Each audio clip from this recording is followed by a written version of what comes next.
Hi everyone, knowledge group में प्रियंका आपका स्वागत करती हूँ। और जैसा कि एसएससी एमटीएस में हमारा एडवर्ब चैप्टर चलता है, चैप्टर स्टार्ट करने से पहले हम डेली सिनोनिम्स और एंटोनिम्स आपके साथ डिस्कशन करते हैं।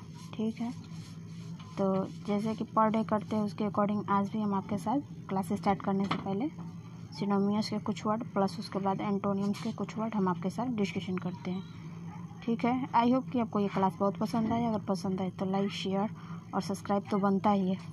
तो पहला वर्ड है हमारा अपल्यूजी। अपल्यूजी मतलब होता है प्रशंसा या स्तुति। ठीक है, जब हम इसका सिनोनिम्स यानी पर्यायवाची बनाएंगे तो बनेगा अप्रूवल, पेरिश, कॉमोडेशन और कंग्रेचुलेशन। ठीक है, तो ये थे अपल्यूजी से सिनोनिम्स वर्ड। ठीक है, दूसरा वर्ड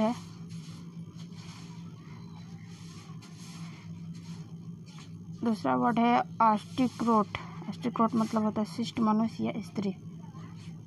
तो जब हम इसका सिनोनिम्स यानी पर्यायवाची बनाएंगे तो बनेगा noble man, fair, noble, women और प्रीसेस। ठीक, तीसरा वर्ड है अराइवल। अराइवल का मतलब होता है आगमन या उपस्थिति। ठीक है, जब हम इसका सिनोनिम्स डिस्कशन करेंगे तो बनेगा अपीयरेंस, अप्रोच, एंट्रेंस और ऑक्यूरेंस। ठीक है, तो आई होप कि जो सिनोनिम्स वर्ड थे जिसको हम डिस्कशन किए आपको अच्छे से समझ में आया होगा। ठीक है, आगे बात कर लेते हैं एंटोनिम्स यानी विलोम। अब देखते हैं विलोम वर्ड जो है वर्ड का विलोम कैसे बनता है। तो हमारा पहला वर्ड है बेसिक। बेसिक का मतलब होता है आधार। जब हम इसका विलोम बनाएंगे तो बनेगा सेकेंडरी और सप्लीमेंट्री। ठीक है, दूसरा वर्ड है बस्टर्ड। बस्टर्ड का मतलब होता है बास्टर्ड। बास्टर्ड का मतलब होता है अवैध संतान। तो इसका होगा अनकाउंटरेबल, अनकाउंटरल, इसका होगा अनकाउंटर। ठीक, तीसरा वर्ड है बैटल। बैटल का मतलब होता है लड़ाई। जब हम इसका एंटोनिम्स यानी विलोम शब्द बनाएंगे तो बनेगा टीडियस और प्लेस। ठीक है, तो ये थे कुछ वर्ड जिसका हम डिस्कशन किए। अब चले बात कर लेते हैं एडवर्ब। एडवर्ब में क्या हमें जानना है। ठीक है, तो एडवर्ब में आज हमारा जो रूल है तो रूल है कि इनवर्जन के बारे में हम एडवर्ब में डिस्कशन करेंगे कि कैसा सेंटेंस यानी एडवर्ब में हमारा यूज इनवर्जन का होता है। ठीक है, तो चलिए आइए चैप्टर स्टार्ट करते हैं। तो हम एडवर्ब में इनवर्जन के बारे में बात करेंगे। तो इसका डिफिनेशन होता है वर्ब का सब्जेक्ट से पहले आ जाना ही इनवर्जन कहलाता है। जैसे एग्जांपल है आपका कि राम इज डांसिंग। ठीक है, तो देखिए इसको इनवर्जन टाइप में कैसे बनाते हैं। जैसे इज राम डांसिंग, तो राम से पहले ही आ जा रहा है।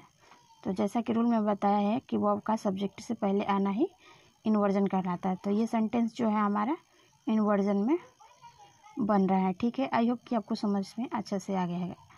आगे बात कर लें कि वर्ब प्लस सब्जेक्ट का कैसे यूज होता है। तो हमारा कुछ वर्ड है जिसका हम देखेंगे कि इनवर्जन में कैसा यूज होता है। ठीक है, तो हमारा वर्ड है नेवर। नेवर का मतलब होता है कभी नहीं। दूसरा है हार्डली। हार्डली का मतलब होता है ज्यों ही या शायद ही कभी। ठीक है, तीसरा वर्ड है सेल्डम यानी कभी नहीं या ना के बराबर। अगला चौथा वर्ड है सेक्रेटली यानी ज्यों ही। पांचवा वर्ड है नो सूनर यानी ज्यों ही या बैरडली का मतलब होता है ज्यों ही। तो ये थे कुछ वर्ड जिनका इनवर्जन में यूज़ होता है। इसको हम एग्जाम्पल के अकॉर्डिंग अच्छे से समझेंगे। तो आइए इनके बारे में आगे एग्जाम्पल में अच्छे से हम डिस्कशन करेंगे। ठीक है, आगे इसमें नोट है कि उपयुक्त शब्दों का प्रयोग हेल्पिंग वर्ब के बाद और मेन वर्ब के पहले करते हैं। ठीक है, जैसे एग्जाम्पल है कि ही हैज़ नेवर टोल्ड ए लाई। ठीक है, वो कभी झूठ नहीं बोलता। ठीक है, तो बताइए कि इस सेंटेंस में हमारा हेल्पिंग वर्ब और मेन वर्ब का कहाँ प्रयोग हुआ है। ठीक है, बताइए। तो इस सेंटेंस में हमारा जो प्रयोग हुआ है हेल्पिंग वर्ब का, तो इस सेंटेंस में दो बार हमारा हेल्पिंग वर्ब का यूज़ हुआ है। एक तो हैज़ और दूसरा टोल्ड। ठीक है, आई होप कि एग्जाम्पल आपको समझ में आ गया होगा। आगे एग्जाम्पल बात करते हैं कि ही हार्डली मेक्स मिस्टेक। ठीक है, बताइए इस सेंटेंस में मेन वर्ब का यूज़ कहाँ पे हुआ है। हाँ बताइए।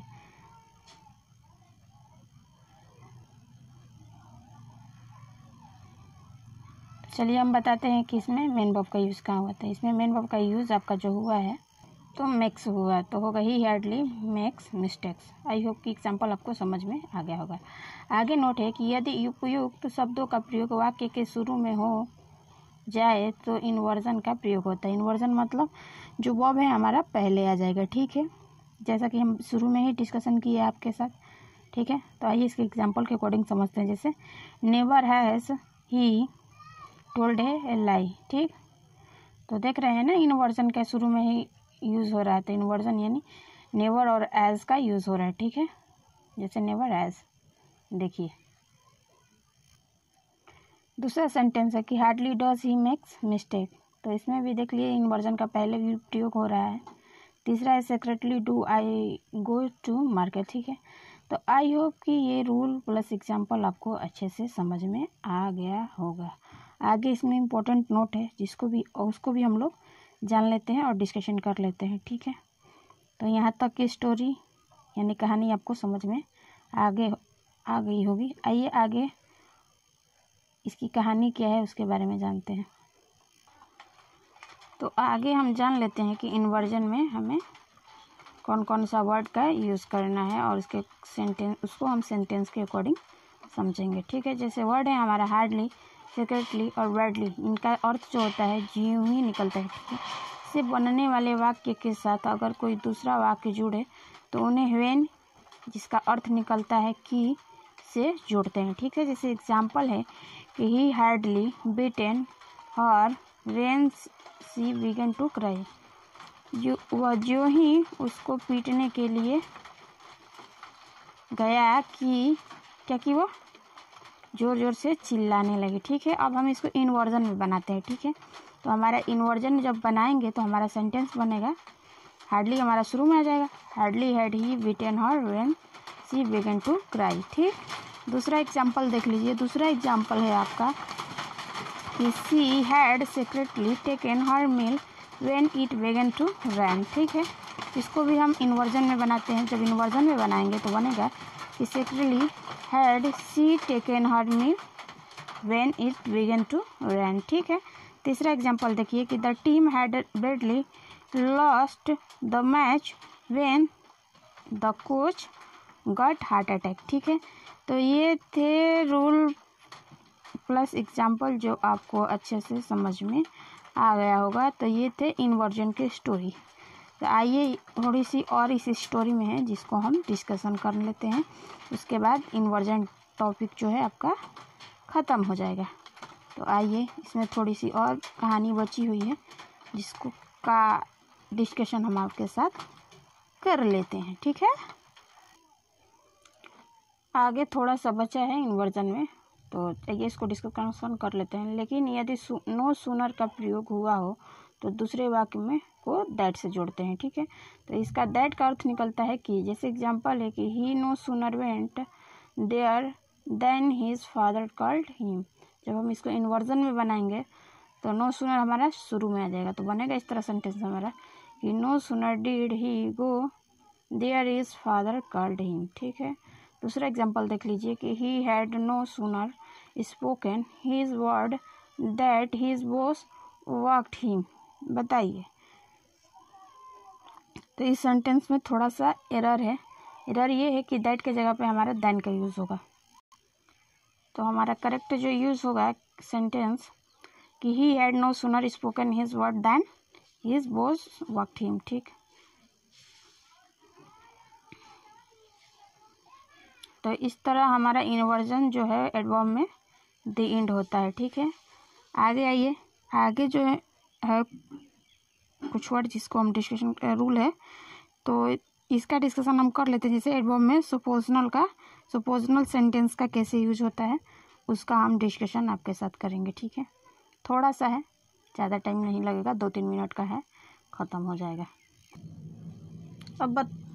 अब बात कर लेते हैं कि एडवर्ब में सुपोजनल सेंटेंस का यूज हम कैसे करते हैं। तो रूल है कि सुपोजनल सेंटेंस में इफ़, एज इफ़, एज दो, तो इनका अर्थ होता है हिंदी में इफ़ का कि यदि या काश, और एज इफ़ का होता है मानो, या एज दो का अर्थ निकलता है जो हिंदी में मानो की, ठीक है।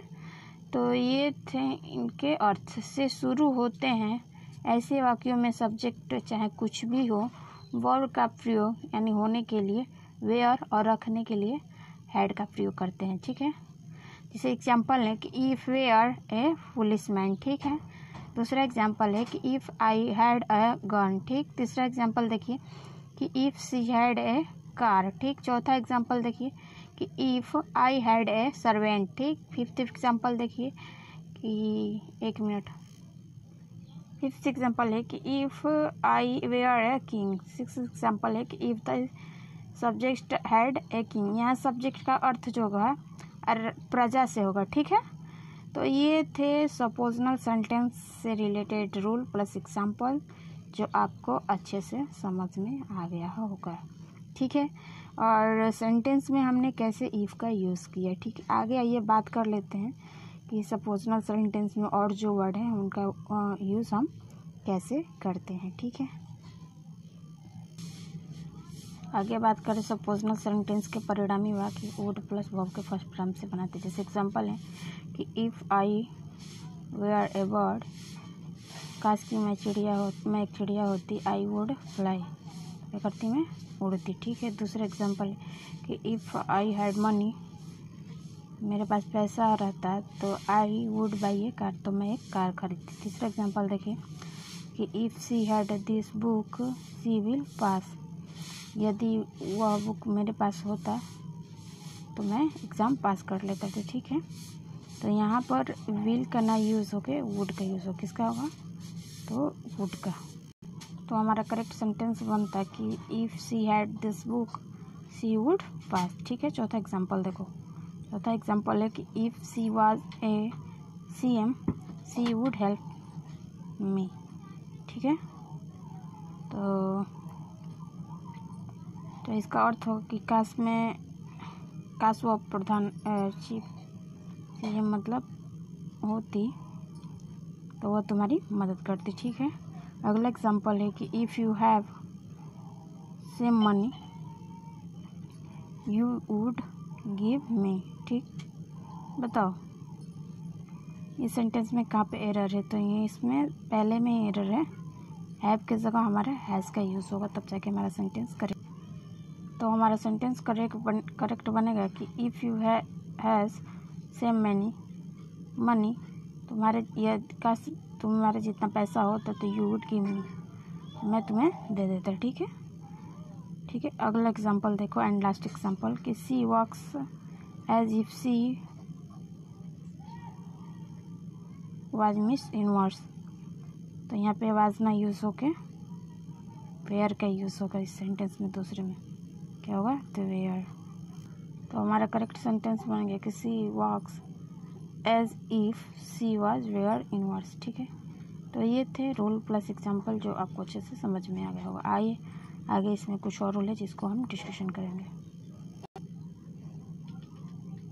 अब बात कर लें, नोट है कि इफ़ के स्थान पर आई विश या वी विशा या द विशेष आदि का प्रयोग करते हैं। जैसे एग्जांपल है कि if I were a king, या दूसरा एग्जांपल देख लीजिए I wish I were a king. ठीक है, नोट नंबर 2 है कि सपोजनल सेंटेंस में अगर इफ़ आई विश आदि को हटा दिया जाए तो वेयर या हैड का प्रयोग सब्जेक्ट के पहले कर दिया जाता है और वाक्य के अंत में एक्सक्लेमेटरी का मार्क्स लगा दिया जाता है। ठीक है, जैसे एग्जांपल है कि वेयर आई ए किंग। ठीक, दूसरा एग्जांपल है कि वेयर यू ए डॉक्टर। ठीक है, देख रहे हैं ना एक्सक्लेमेटरी मार्क्स का सिंबल लगा हुआ है। तीसरा एग्जांपल है कि हैड आई ए बाइक। ठीक है, तो इस तरह हमने सीखा एडवर्ब में सपोजनल सेंटेंस और कंडीशनल सेंटेंस के बारे में। ठीक है, डिस्कशन किया। ठीक है, तो ये क्लास प्लस एग्जांपल आपको अच्छे से समझ में आ गया होगा। अगर पसंद आए तो आप हमारे चैनल को लाइक कीजिए, शेयर कीजिए, सब्सक्राइब कीजिए